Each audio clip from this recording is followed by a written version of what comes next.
हे राम।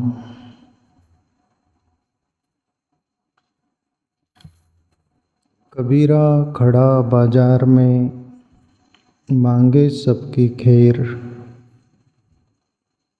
ना कहूँ से दोस्ती, ना कहूँ से बैर।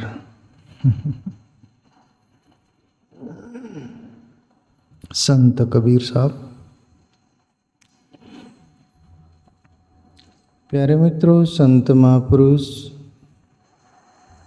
अनंत जन्मों का अनुभव लेकर हमारे बीच आते हैं। इसलिए हमें जो वो बातें बोलते हम चौंकते हैं, अरे ये तो सही है। उनका अनुभव होता है, अपना अनुभव नहीं होता, पर अपने हृदय को वो बात छूती है कि ये तो रियल है जिंदगी में। पर महापुरुष हमें उस अंदाज में जीने के लिए प्रेरित करते हैं, प्रेरणाएं करते हैं कि तुम इस अंदाज में जीवन जियोगे तो तुम्हें हानि नहीं पहुंचेंगी, ठोकरें नहीं लगेंगी, कोई प्रकार का दर्द नहीं होगा, कोई भी प्रकार की पीड़ा नहीं होगी। और दुनिया में समझदार लोग होते हैं, उनको इशारा काफ़ी है, उस पर चल पड़ते हैं और ऐसी असावधानियों से वो बच जाते हैं, ऐसी भूलों से वो बच जाते हैं, इन पीड़ाओं से वो दूर हो जाते हैं। अभी कबीर साहब बोल रहे हैं, कबीरा खड़ा बाजार में, मांगे सबकी खैर। ना कहूँ से दोस्ती, ना कहूँ से बैर। तुम अपन जिंदगी जीते हैं प्यारे मित्रों। जिंदगी में दोस्ती भी रखोगे तो आपके लिए एक दिन करीब चांसेस 90% मित्रता शत्रुता में बदलने की करीब संभावना होगी, 10% नहीं, पर 90% पक्का। इसलिए दोस्ती भी, उसमें प्रेम होना चाहिए। स्वार्थ के कारण तो दोस्ती बहुत सारी होती है, पर निस्वार्थता भी होनी चाहिए दोस्ती निभाना है तो। दोस्ती में स्वार्थ होगा तो एक दिन स्वार्थ भरी दोस्ती टूटेंगी ही टूटेंगी, आज नहीं तो कल। उसका स्वभाव है। दोस्ती में, प्रेम में स्वार्थ आ गया, प्रेम विदा हो जाता है, दोस्ती भी विदा हो जाती है। कबीर साहब उस अंदाज में जीने के लिए बोल रहे जैसे कोई बाजार में खड़ा है। बाजार में आपको धक्के मुक्के भी लग गई तो कोई शिकायत फरियाद होती है क्या? अजनबी लोग रहते हैं, भाई लग गया धक्का, सहन कर लेते हैं, अरे जाने तो आपने को बाजार में क्या कायम रहना है। बाजार में कुछ चीज लेने आए, खरीद लेंगे चले जाएंगे, धक्का मुक्की चलते रहती है। वहाँ न अपनापन रहता है न परायापन रहता है, अपने काम से काम मतलब। ऐसे ही जिंदगी में अपने काम से काम मतलब रखिएगा। लेना देना, मित्रता का राग मत बढ़ाइएगा। मित्रता का राग भी बढ़ाओ तो फिर मानवता होना चाहिए, उसमें शुद्ध काफी प्रेम होना चाहिए। स्वार्थ को थोड़ा खुट्टी पर टांग के रखना चाहिए, वरना कबीर साहब बोल रहे कि तुम्हारी मित्रता एक दिन शत्रुता में बदल जा सकती है। इसलिए ऐसा जीवन जियो। कबीरा खड़ा बाजार में, सबकी मांगे खैर। ना कहूँ से दोस्ती, ना कहूँ से बैर। किसी से दोस्ती भी नहीं, किसी से बैर भी नहीं।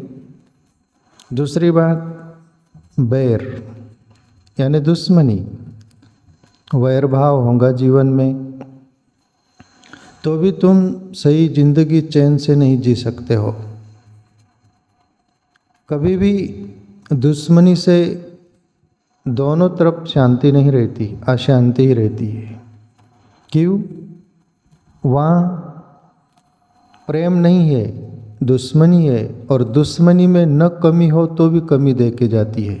लड़ाई झगड़ा करना है ना, फिर कोई भी बहाना बनाया जाएगा। क्यों? वहाँ प्रेम नहीं है, वहाँ दुश्मनी है। और दुश्मन अक्सर कोई ना कोई बहाना बनाकर खेटना चाहता है।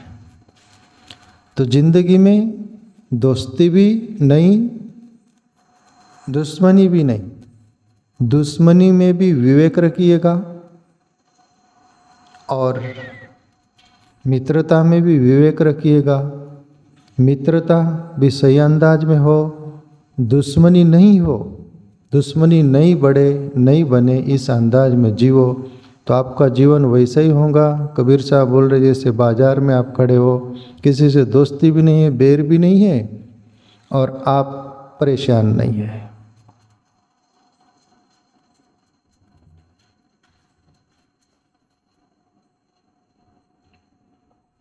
दूसरा दुआ, हिंदू कहे मोहि राम प्यारा, तुर्क कहे रहीमाना, आपस में दो लड़ी मरे, मरम न को जाना। कबीर साहब तो अपने भी शरीर से नहीं है, आत्म रूप से तो वो सब व्यापक है। पर आज ऐसे बोलते तो लड़ाई झगड़ा कबीर से भी करते आज। पर सत्य कभी भी छुपता नहीं है, सत्य गुंजते रहता है, तीनों कालों में ज्यों का त्यों रहता है। नास्तो विद्यते भाव, ना भाव विद्यते सत। सत्य तीनों कालों में एक जैसा रहता है, असत्य तीनों कालों में अस्तित्व नहीं। ऐसे ये ब्रह्मज्ञानी महापुरुष जो बोल गए, आज कुदरत उनको सब दूर पहुँचा रहा है, उनके बोला हुआ सब संभाल के रख रहे, उस पर जीना चाहते, जी रहे हैं। हिंदू कहे मोहि राम प्यारा, हिंदू बोलते कि हमें राम प्यारा है, प्यारा होना चाहिए। कौन बोल दिया नहीं प्यारा होना चाहिए? होना चाहिए ना।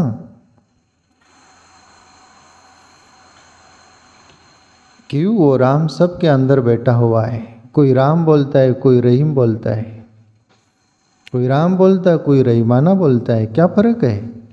फर्क नहीं। पर हिंदू बोलते हैं कि हमारा राम सही, उधर मुस्लिम बोलते हैं कि हमारा अल्लाह सही। पर अल्लाह और राम तो दो है ही नहीं, दोनों तो एक है। तुम दो हो गए, वो दो नहीं।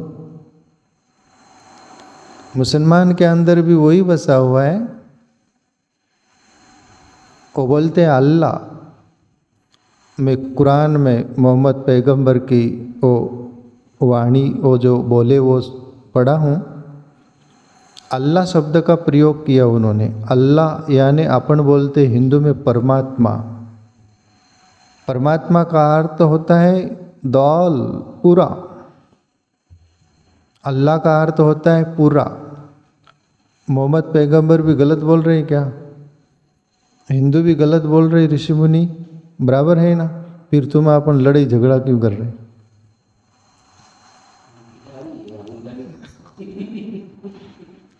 मोहम्मद पैगंबर तो अल्लाह को जाना, ऋषि मुनि भी ब्रह्म को जाना, दोनों एक ही है। उन्होंने अनुभव किया, हमने किया नहीं, इसलिए अपन लड़ाई झगड़े कर रहे हैं। अपनी लड़ाई झगड़ा वैसी होती है जैसे एक गुरु थे, उनके दो शिष्य थे। शाम को सोते गुरु जी तो उनके पैर दबाने के दोनों एक एक पैर बांट रखे थे, दाएं बाएं, और दाबते थे, चेपी करते थे। और एक दिन हुआ ऐसा, राख तो हो ही जाता है कोई भी चीज़ों से, चाहे गुरु के पैर क्यों नहीं हो। गुरु नहीं दिखता, पैर दिखता, ये मेरा पैर। वो बोलता है मेरा पैर। बाकी असल में देखा जाए गुरु एक है कि दो? आपसे मैं पूछता हूँ, एक ही है ना? तो उसी के दोनों पैर है ना। राम भी उसका ही है, वही है, अल्लाह भी तो वही है ना। पर मुसीबत हमारी वो दो शिष्य जैसी है। एक दिन गुरु जी क्या मूड में थे, ऊपर देख रहे थे, छत तरफ देख रहे होंगे, एक पैर दूसरे पैर पर रख दिए। दूसरा शिष्य है जिसका पैर था ये वाला भाग था उसका, और लाठी लेके आए, लकड़ा, ये पैर पर मारा तो दो टुकड़े। दो टुकड़े नहीं हुए, लटक रहा था थोड़ा। तब दूसरा देखा तो मेरे पैर की ये हालत। गुरुजी ऐसा ऐसा कुछ किए और वो बहुत मुश्किल से वो पैर थोड़ा सा ऐसा दूसरे पैर पर रख दिए, जो टूटे हुए पर दूसरा रख दिए, अरे ऐसा करके। दूसरा सोचा हाँ मेरा पैर तोड़ा क्या तू, वो लाया और उस पर मारा, दो टुकड़े। दोनों अपने पैर मान रहे थे पर गुरु एक ही था, ये उनको खबर नहीं चला। गुरु का दोनों पैर तोड़ डाले। अब वो दोनों पैर गुरु के थे कि नहीं? ऐसा ही वो परब्रह्म परमात्मा जो है, अल्लाह भी है राम भी है, पर अपन लड़ाई झगड़ा कर रहे हैं। राम हमारा अल्लाह हमारा, जरूर अल्लाह बोलो तो भी वही है, राम बोलो तो भी वही, पर तुम लड़ाई झगड़ा क्यों कर रहे हैं? गुरु तो एक है ना, टांग तोड़ डालते हम। ऐसे ही हिंदू मुसलमान करके हम लड़ाई झगड़ा पर उतारू हो रहे। इसलिए कबीर साहब बोले, हिंदू कहे मोई राम प्यारा, तुर्क कहे रही माना, आपस में दोहूं लड़ी लड़ी मुए मरम न को जाना। मुए यानी मूड मूर्ख, दोनों मूर्ख थे, खूब लड़े बोले, मरम दोनों का नहीं जाने। और जिन्होंने जाना वो तो एक ही था, सबके अंदर वो एक ही मिलता है। चाहे सूफी फकीर ने अनुभव किया कि हिंदुओं के ऋषि मुनियों ने किया, कोई भी किया, वो एक ही है। इसलिए लड़ो मत, समझो। आप समझने के लिए मैं आपको बोलूँ तो मेरी सुनोगे तो सुनोगे तो सुनोगे, आप सुनोगे भी नहीं, आप स्वतंत्र हो, पर मेरे को जो बोलना है बोलना पड़ेगा। अल्लाह और राम को जानना हो तो आप ध्यान करिएगा। ये मेरा जीवन का अनुभव बोल रहा हूँ मैं। न आपके अंदर किसी के प्रति लड़ाई झगड़ा रह जाएगा, न कोई बेमनस्यता रह जाएगी। आप एक दूसरे को गले लगाओगे, वहाँ एक का ही पता चलेगा।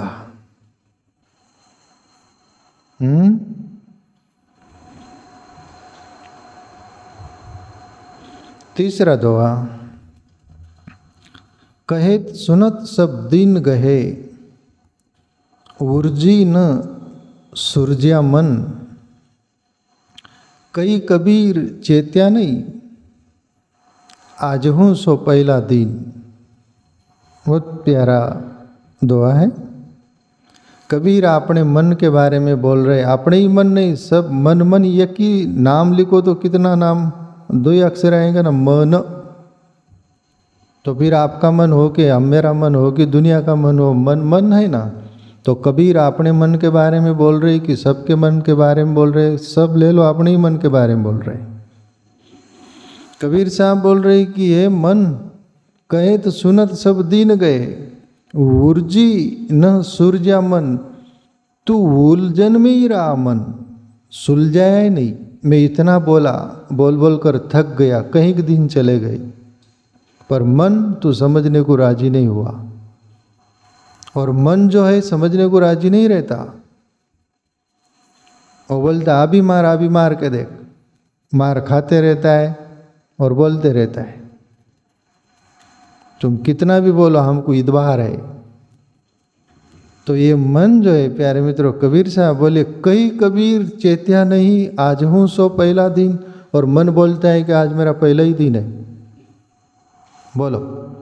पर कबीर बोलते कि मैं कल भी बोला था ना, नहीं नहीं कल नहीं जानता मैं, आज ही जानता हूँ, बोलो आज।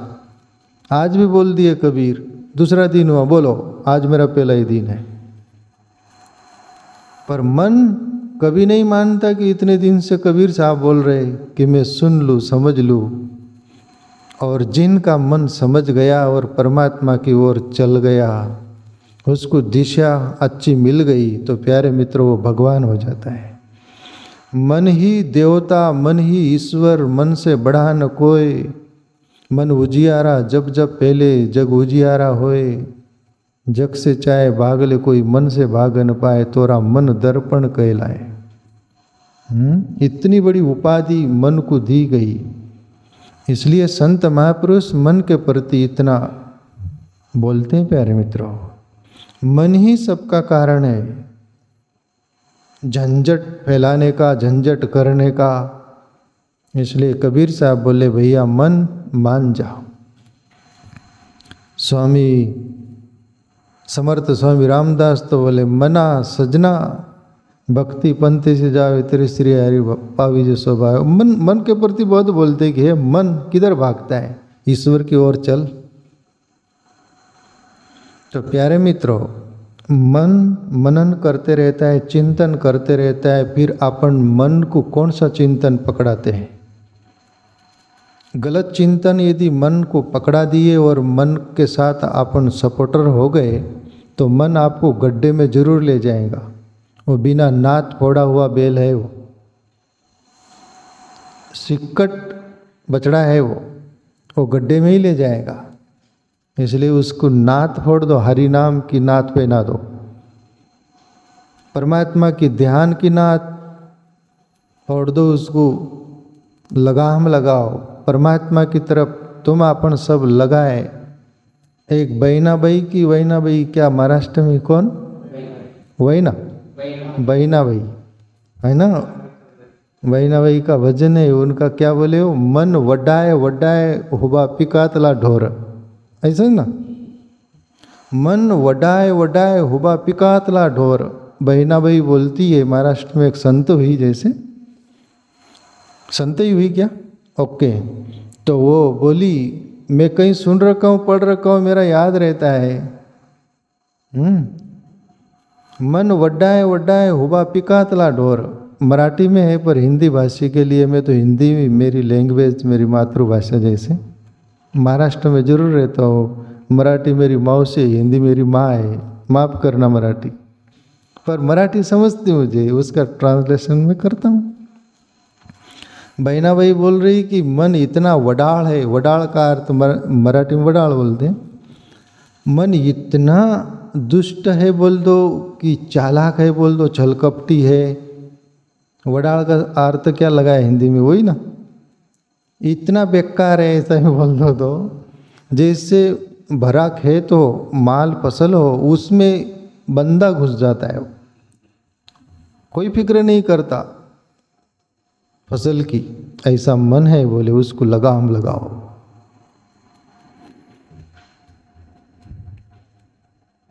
एक दुआ लेंगे कबीर साहब का और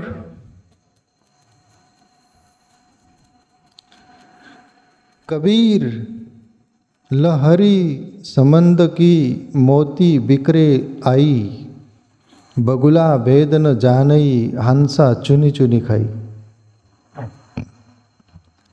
कबीर साहब उदाहरण देते दृष्टांत जैसे कि समंदर में जो लहर आती है, उछलती है, उसमें समंदर के अंदर से मोती बाहर निकलते हैं। वो लहर में रेतीले भाग उस तट पर हंस भी रहता है, वहाँ पर बगुला भी रहते हैं। बगुला दूसरा मटेरियल खाते हैं और हंस मोती चुगता है।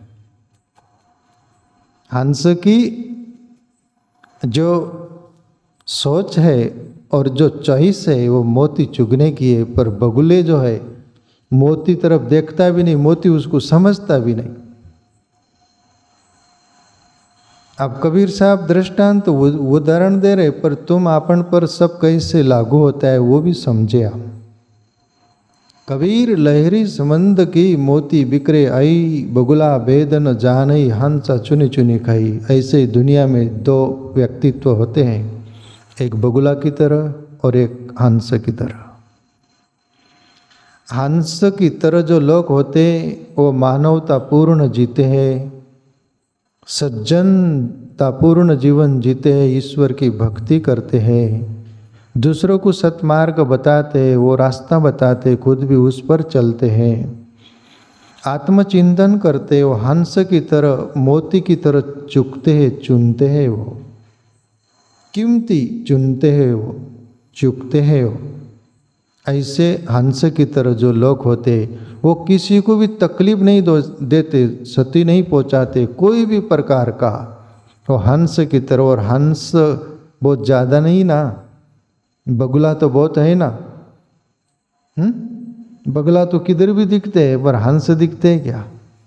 क्योंकि वो कीमती है। ऐसी ये जगत में दुनिया में भी कीमती लोग बहुत कम है, बगुले की तरह बहुत ज़्यादा है। बगुलों की तरह भरमार है और उनकी चॉइस हंस की तरह नहीं है प्यारे मित्रों। जैसा बगुला कुछ एक्शन करता है और कुछ उसका आहार है, उसका सब कुछ है, वो हंस की तरह नहीं है। इसलिए हंस और बगुला दिखते तो एक जैसे है, पर उनके अंदर की प्रवृत्तियों का फर्क है। प्रवृत्तियाँ बदलती है प्यारे मित्रों। मनुष्य के अंदर आत्मचिंतन से, भगवत भक्ति से, भले मार्ग चलने से, सज्जनों की संग करने से एक सात्विक तात्विक जीवन बनता है, उत्कृष्ट उत्तम बनता है। और कनिष्ठ लोगों की संग करने से, उनके संग साथ से, संगात संगायते काम गीता का सूत्र है, जैसी संग होगी वैसा रंग लगेगा। इसलिए तुम अपन को ठीक तरह हंस की तरह संग चुनिएगा। उसको ही बोलते हैं हंस जैसा मोती चुगता है। कोई सच्चे संत महात्माओं की संग करो, न हमारे नसीब में होए। जैसे स्वामी राम तीर्थ बोलते थे, प्रभु से प्रार्थना करते थे कि प्रभु मेरा बहुत पुण्य नहीं होंगे। जैसे एक रामायण की चौपाई भी है, बिनु पुण्य पुंज मिले ही नहीं संता, अब मोय भा भरोसा हनुमंता। विभीषण बोले थे हनुमान को, बिना पुण्य का पुंज पाड़ इतना होए बिगर संत नहीं मिलेंगे विभीषण। पर आप मुझे यकीन आ गया मेरे पुण्य पर और परमात्मा की कृपा हुई, आप जैसे संत मिले। तो हमारे नसीब में संत नहीं होंगे हमारे पुण्य संस्कार की वजह से। पर स्वामी राम तीर्थ बोले, प्रभु मैं अकेला बैठा रहूँगा, तुझे याद करता रहूँगा, पर मुझे बुरी संग मत देना, मेरा जीवन बिगड़ जाएगा। तो प्यारे मित्रों, अच्छी संग की अपेक्षा करिए, प्रयास करिए और भगवत भक्ति, भजन, ध्यान, आत्मचिंतन में रत रहिए। तो ये अपना मन सुधरेगा, वरना बिगड़ेगा। तभी अपन हंस की तरह हो पाएंगे, नहीं तो बगुले की तरह ही जीवन अपना रहेगा।